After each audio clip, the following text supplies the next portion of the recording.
الله يبارك فيك. السؤال ديالي ليك منذ 10 سنوات ما راح تعيش لاسير في المغرب، وهذه اول لاسير من بعد 10 سنين اطلق مدينه القنيطره. شنو رايك؟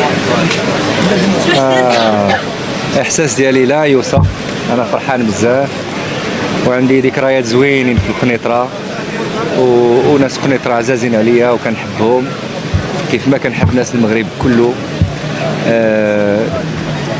ما تصوروش الفرحه ديالي اليوم ملي شفت التجاوب وحسيت براسي مرتاح، كنغني في بلادي بين حبابي في الوطن ديالي، الحمد لله بخير. شنو رايك في المهرجان المهرجان القنيطره نظم في النسخه الاولى لسنه 2025؟ مهرجان مشرف، مهرجان زوين بزاف، ولا سين كيفاش دايره واللايتس وكاع التفاصيل ديال هذا المهرجان، تفاصيل ديال مهرجان عالمي.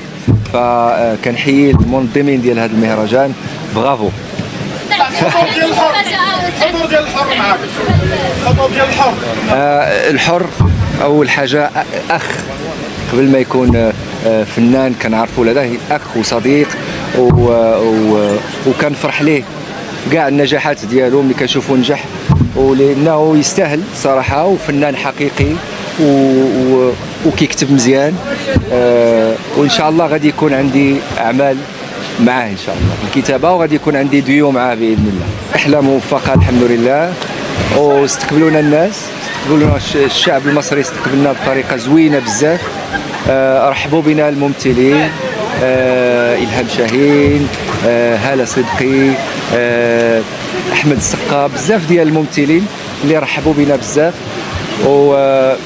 وصراحة الحفل ديال الساحل داز حتى هو زوين، والشيء اللي كيجعلني نتمنى عاوتاني نرجع لمصر ونغني فيها عاوتاني.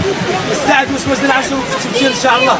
ان شاء الله كنتمنى من كل قلبي يجي شي سيناريو زوين، شي فيلم ان شاء الله، نديروا شي فيلم دراما ولا كوميدي اكشن.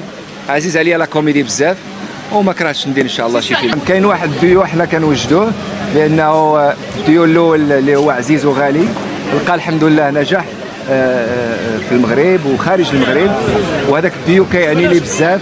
لهذا قررت انا والوالد نعاودوا هذه التجربه عاوتاني ونديروا حاجه، راه كنوجدوا لكم شي حاجه زوينه ان شاء الله.